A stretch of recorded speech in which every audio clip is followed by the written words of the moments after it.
கர்த்தருடைய பிள்ளைகளே, உங்கள் ஒவ்வொருவருக்கும் ஆண்டவராகிய இயேசு கிறிஸ்துவின் நாமத்தில் நான் வாழ்த்துக்களை தெரிவித்துக் கொள்கிறேன். தேவன்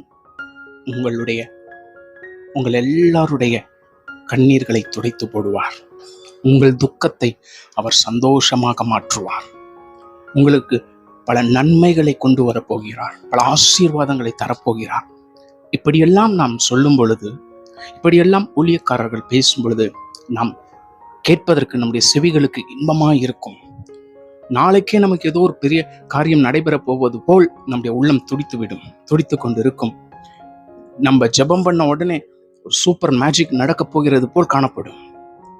ஆனால் வார்த்தைகளை கேட்டு முடித்த பிறகு, அந்த இன்பமான வார்த்தைகளை கேட்டு முடித்த பிறகு, வார்த்தையானது உண்மைதான், நம்முடைய வாழ்க்கையில் செயல்படாமல் போகும் பொழுது நமக்கு வருகிற முறுமுறுப்புகள், நாம் படுகிற வேதனைகள், நாம் படுகிற கோபங்கள் எண்ணி முடியாததாய் இருக்கும்.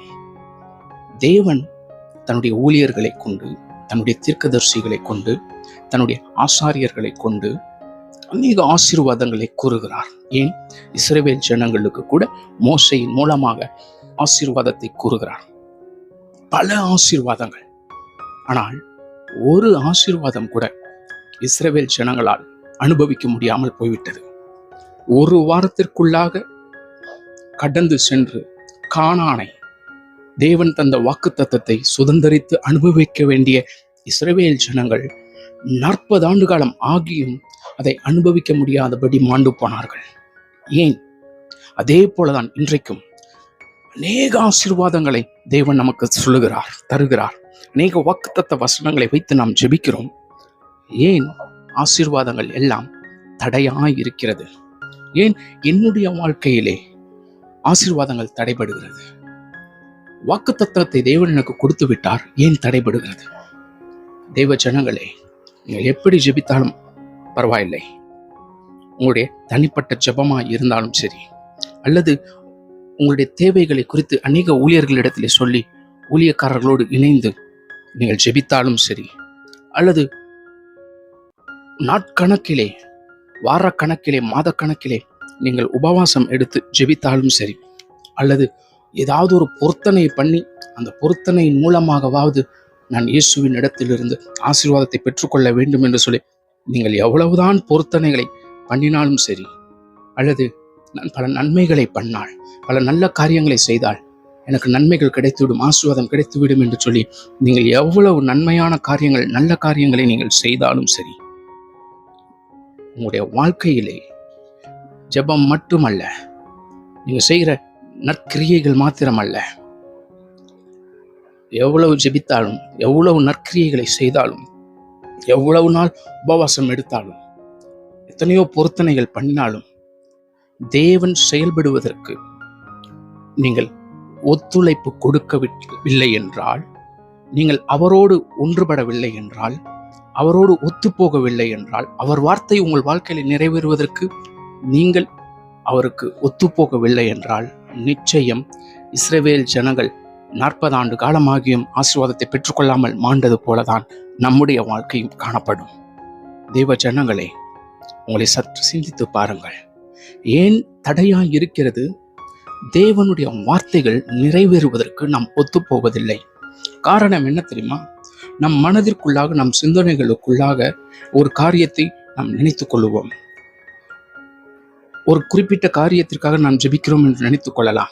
அந்த குறிப்பிட்ட காரியம் இப்படி இருக்க வேண்டும் என்று சொல்லி நம் மனதிற்குள் நினைத்து ஜெபிக்க ஊழியர்களிடத்தில் கடந்து செல்லும் பொழுது, தேவன் தீர்க்கதரிசிகளின் மூலமாய் பொறுமையோடு காணப்படு என்று சொன்னால், நீங்கள் என்ன செய்வோம்? நம் மாறாக இன்னொரு ஊழியக்காரங்க கிட்ட போயிட்டு நம்முடைய காரியம் இப்படியா இருக்கிறது என்று சொல்லி ஜெபிப்போம்.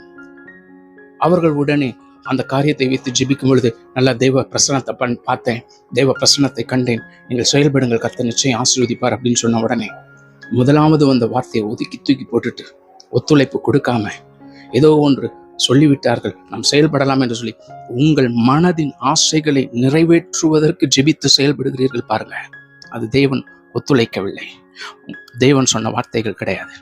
நீங்கள் சுயமாய் செயல்படுவது நிமித்தமாக எல்லா நன்மைகளையும் இழந்து போகிறீர்கள். எல்லா நன்மைகளையும் இழந்து போகிறீர்கள். பாருங்கள், சோதோம் கொமோராவை தேவன் அழிக்கப் போகிறார். காரணம், சோதோம் நகரமானது பாவத்தினால் பெருகி பாவத்தின் நிமித்தமாக அழிவுக்கு பாதையை ஆயத்தப்படுத்தினது. அந்த அழிவின் நாள் நெருங்கும் பொழுது, அந்த அழிவின் நாள் வரும் பொழுது, தேவன் ஆபிரகாமோடு பண்ணின உடன்படிக்கை நினைவு கூர்ந்து ஆபிரகாம் லோத்துவிற்காக தேவனிடத்திலே மன்றாடும் பொழுது தேவன் அவனுடைய மன்றாட்டை கேட்டுக்கொண்டார். தேவன் அவனுடைய ஜெபத்திற்கு செவி சாய்த்தார். அது நிமித்தமாக தான் சோதோம் கொமோராவை தேவன் அழிக்க கடந்து செல்லும் பொழுது லோத்துவையும் அவனுடைய குடும்பத்தையும் காப்பாற்றுவதற்கு முன் வந்தார். இதை நீங்கள் வேதத்தில் ஆதியாகம புத்தகத்தில் பார்க்கலாம். ஆனாலும் லோத்து பாருங்க, லோத்துவின் குடும்பத்தை அவரால், நம்முடைய தேவனால் முழுமையாக காப்பாற்றி ஆசீர்வதிக்க முடியவில்லை. ஏனென்றால் லோத்துவும் அவனுடைய குடும்பமும் தேவனோடு சரியாக ஒத்துழைத்து போகவில்லை. சோதமை விட்டு வேகமாக வெளியேறிவிடு என்று தேவன் எச்சரிக்கிறார். தேவன் சொல்லுகிறார். அந்த வார்த்தை தேவனிடத்தில் இருந்து வந்தபோதும் லோத்து அதற்கு அந்த வார்த்தைகளுக்கு ஏற்றாற்போல் வேகமாய் செயல்படவில்லை. தாமதம் பண்ணுகிறார். அதற்கு வேகம் காட்டவில்லை. அதற்காக முன்வந்து உடனே துரிதமாக செயல்படவில்லை. இரண்டாவது, சமவெளியை விட்டு வெளியேறி மலைக்கு போய்விடு என்று தேவன் சொல்லுகிறார். ஆனால் லோத்துவினுடைய ஜெபம் பாருங்க, லோத்து அந்த ஆலோசனையை ஏற்றுக்கொள்ளாமல் மலைக்கு பதிலாக பக்கத்தில் உள்ள அந்த ஊருக்கு போயிடுறேன், பக்கத்தில் உள்ள இந்த ஊருக்கு போயிடுறேன், எனக்கு பக்கமா இருக்கிறது என்று சொல்லுகிறார். தேவன் சொன்னது மலைக்கு ஓடிப்போ, சுயம் சொல்லுகிறது பட்டணத்திற்கு நான் போய் கொள்ளுகிறேன் என்று சொல்லி சுயத்திற்கு சாய்ந்து தேவனுடைய வார்த்தையை தட்டி கழித்து இவனுடைய வார்த்தையை தேவனிடத்திலே வைத்துவிட்டு அப்படியாக செயல்படுகிறான். அழிந்து கொண்டிருக்கும் சோதோமை திரும்பி பார்க்காதே, திரும்பி பாராமல் சென்றுவிடு என்று தேவன் எச்சரிக்கை கொடுக்கிறார், கட்டளை இடுகிறார். லோத்துவின் மனைவியோ அதனை மீறுகிறாள். அதன் விளைவு அவள் உப்புத்தூணாய் மாறினாள். ஆசீர்வாதத்தை இழந்து சாபமாக்கப்பட்டாள். ஆதியாகமம் 19வது அதிகாரம் 12வது வசனத்திலிருந்து 26வது வசனம் வரையிலும் பாருங்கள். இங்கே ஆபிரகாமின் வேண்டுதலை தேவன் நிறைவேற்ற விரும்புகிறார். ஆபிரகாம் ஜெபித்தான், அந்த வார்த்தையை நிறைவேற்ற விரும்புகிறார்.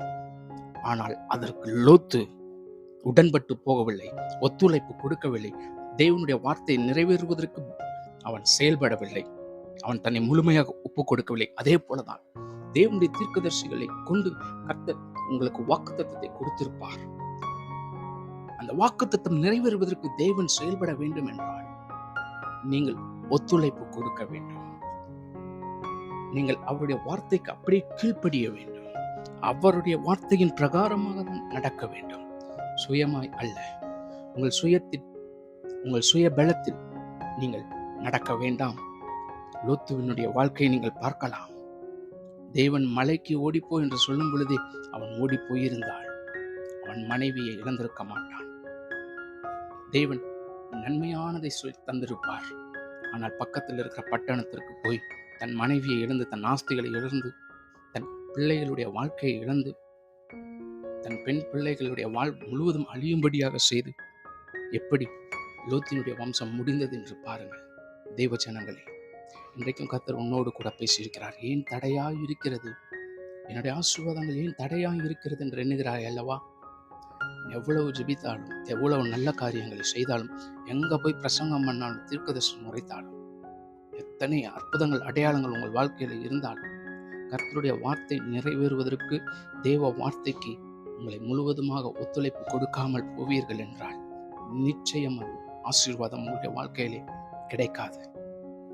சுயபலத்தை சுய நோக்கத்தோடும் சுய எண்ணத்தோடும் வாழாமல் கர்த்தருடைய வசனத்திற்கேற்றாற்போல் வாழுங்கள். தேவனுடைய ஆசீர்வாதத்தை பெற்று அனுபவியுங்கள். God bless you.